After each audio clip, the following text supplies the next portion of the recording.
Hi there, welcome to today's Delish Daily Show. This is Sherry Rothwell, and I'm excited to continue on chatting with you about the basic premise that willpower doesn't work. And this series this week is inspired by Ben Hardy's book called Willpower Doesn't Work.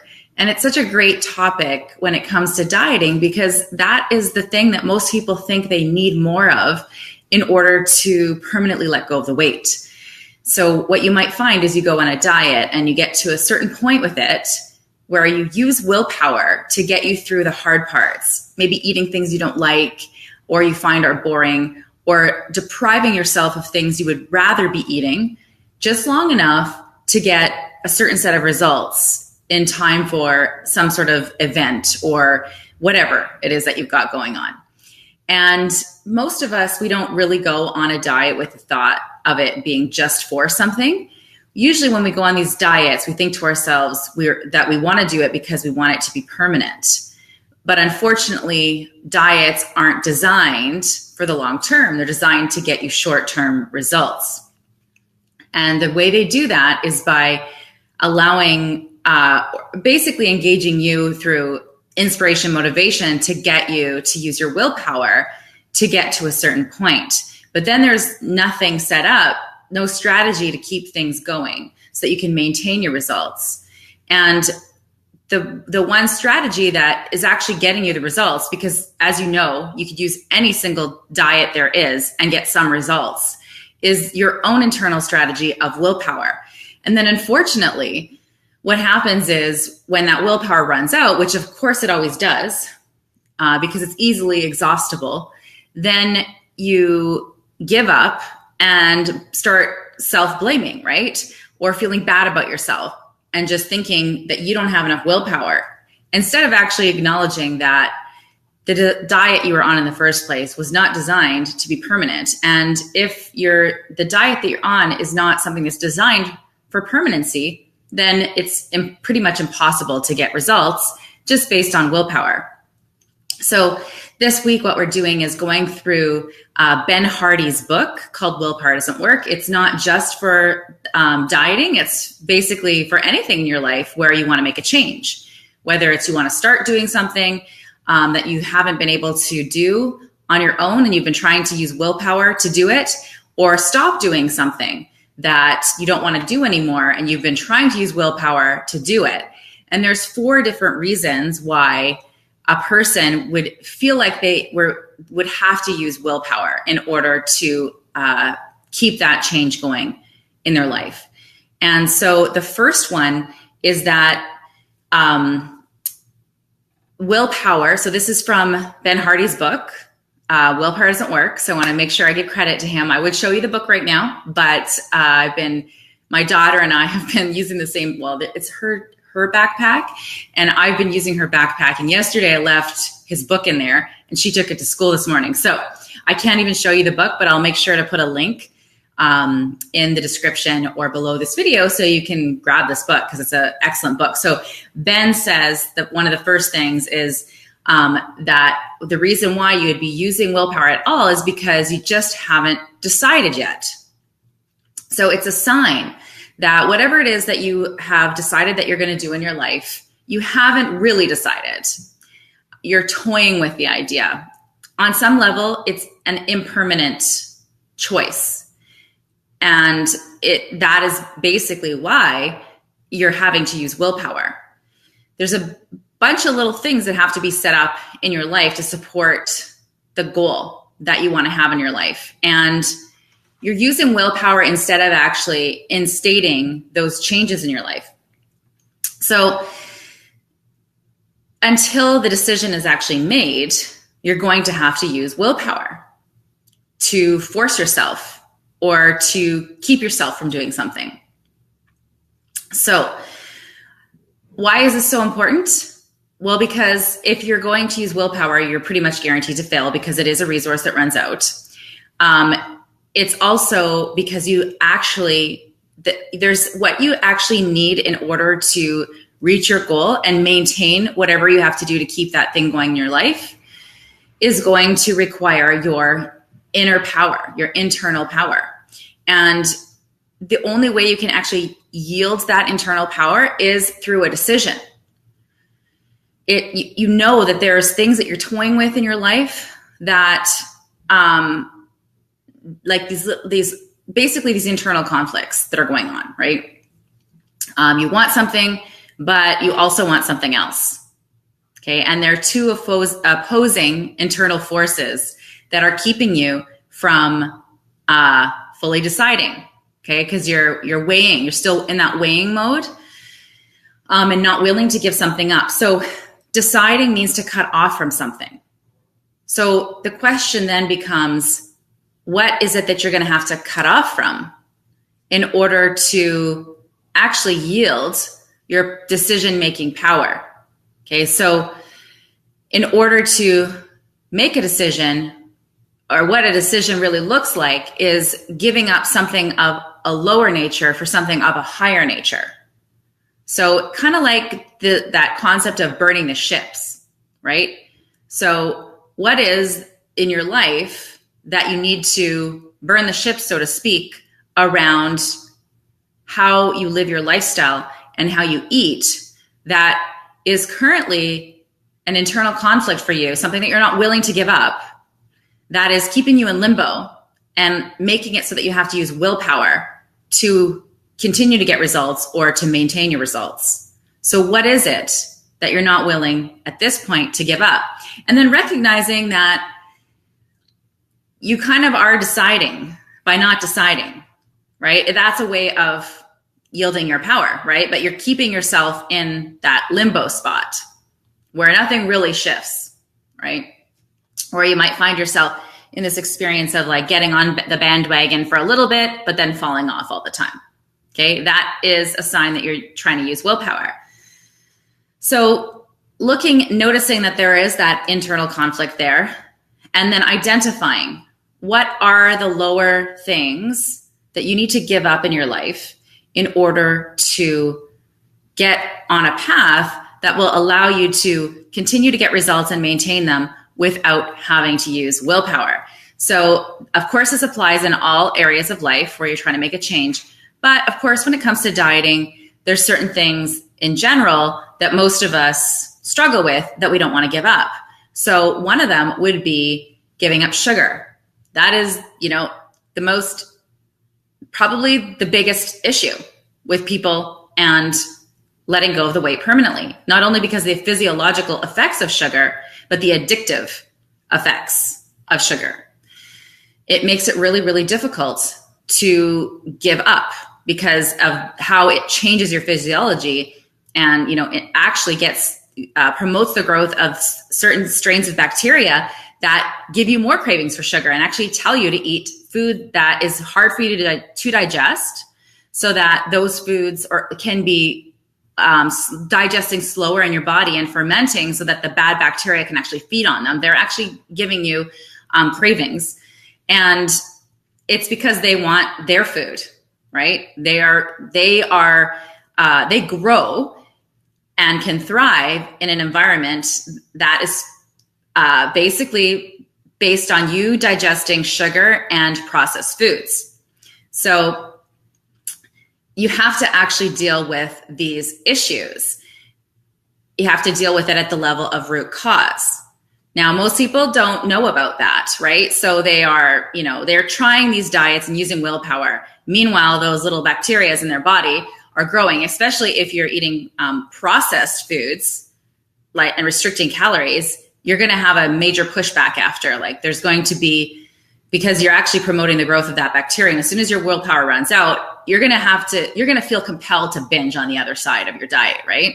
When you finally give up, because again, it's just the way things are, right? With willpower, it doesn't last. So you're pretty much guaranteed to give up. So it's really finding out those things that you have to give up and then being willing to find out what you need to do in order to solve that problem. So for example, with the sugar cravings, there's a lot of different things you could do with sugar cravings.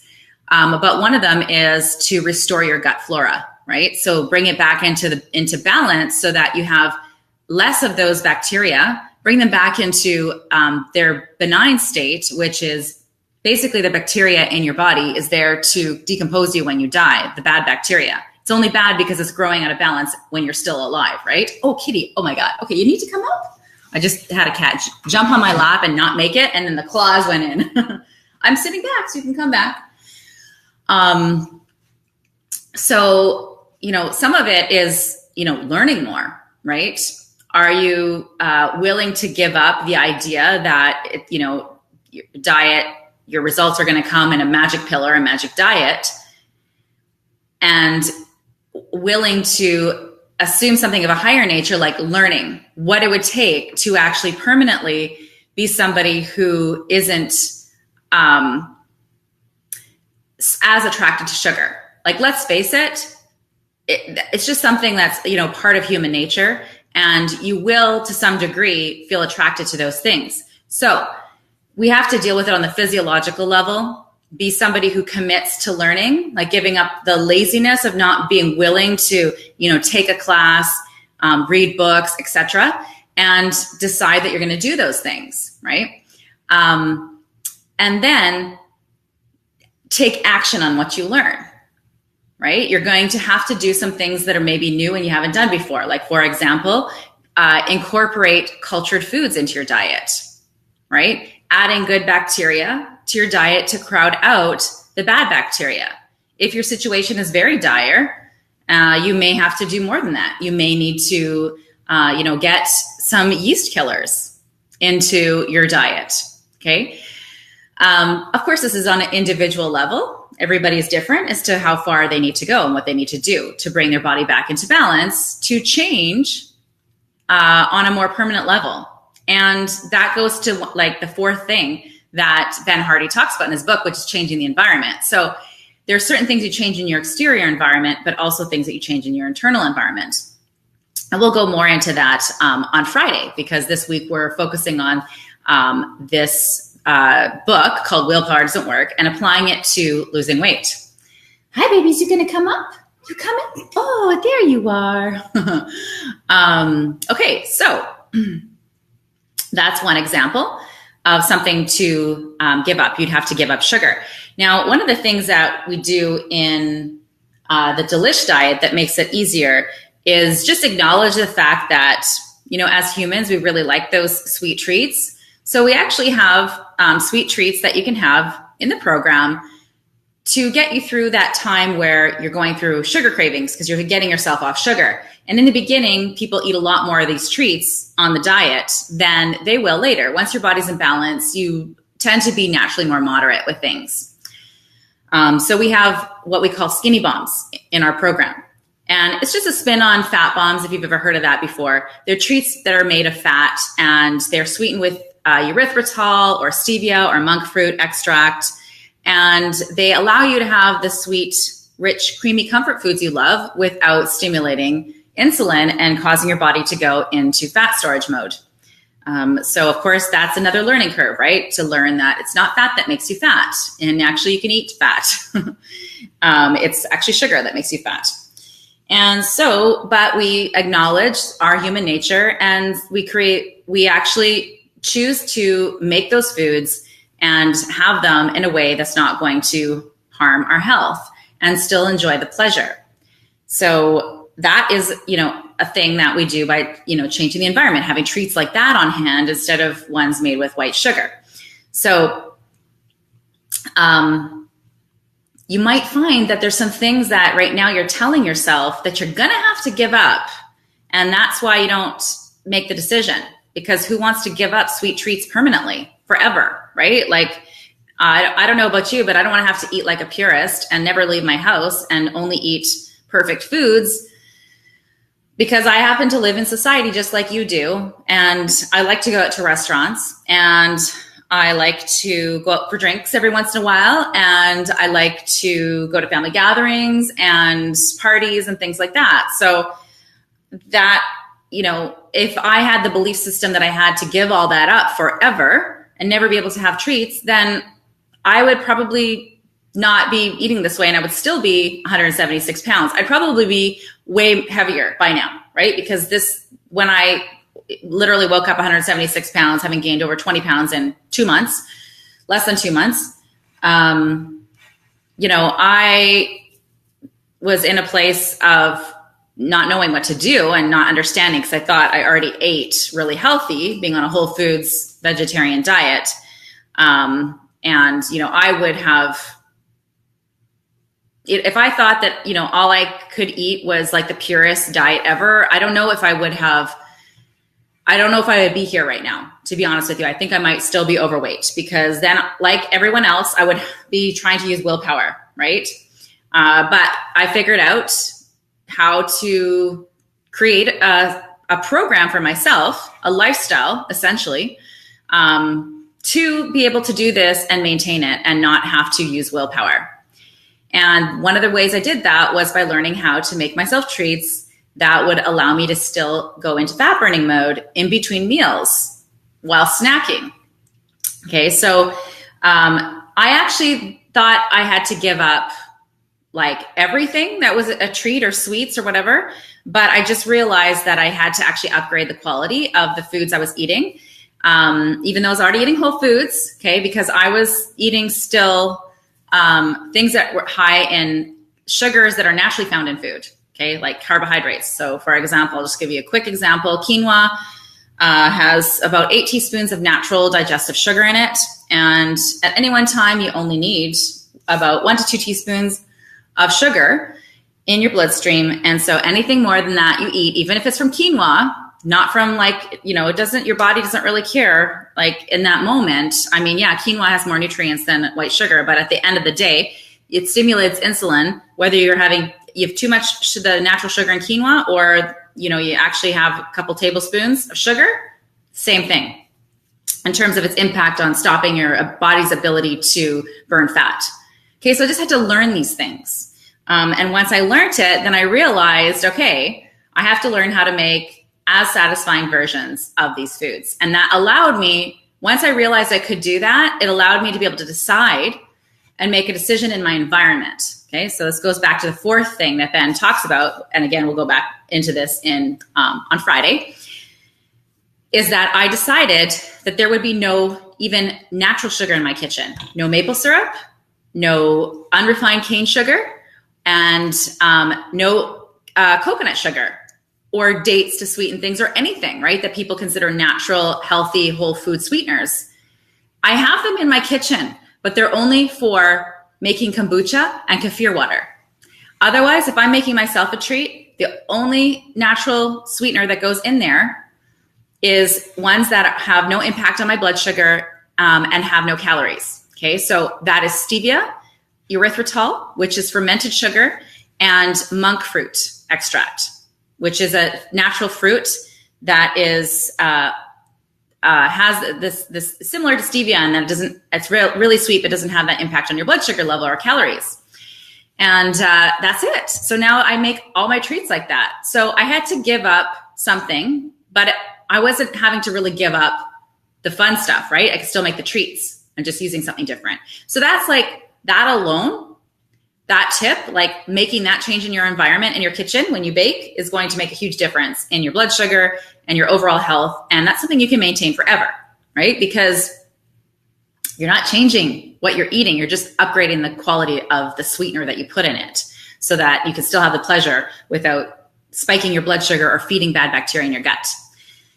So those are some things that you could give up that are a lower nature, eating sugar, for better quality sweeteners that don't have that negative impact in your life. So then, there's other things. You have to go deeper than that. Now, sometimes you have to go then give up this idea of not investing money in good quality food, right? That might be something of a lower nature that has been keeping you held back, right? Not valuing the quality of your food and preferring to value saving money, right? Are you willing to give that up and invest in some better quality food? Now, I look at it like, I see it when I invest more money in organic food and things like this, it costs a little bit more money, right? Erythritol, stevia, and monk fruit extract are definitely more expensive than plain sugar, okay? But the investment that I make in my health now means I don't have to invest it later in drugs, right? I met somebody who was like 20 something years old and was on like, she said $1,000 a month of prescription medication. Like, seriously? I'm happy to invest a little bit more in good quality food at this point, okay, to keep me healthy and to create a future that's healthy. Hi, baby. So you pay now or you pay later, right? So it's these mindsets, these lower nature ideas, belief systems, things we haven't really investigated that can really hold us back from having what we want. So I'm going to leave you with this question. What do you need to give up of a lower nature? Hi, baby.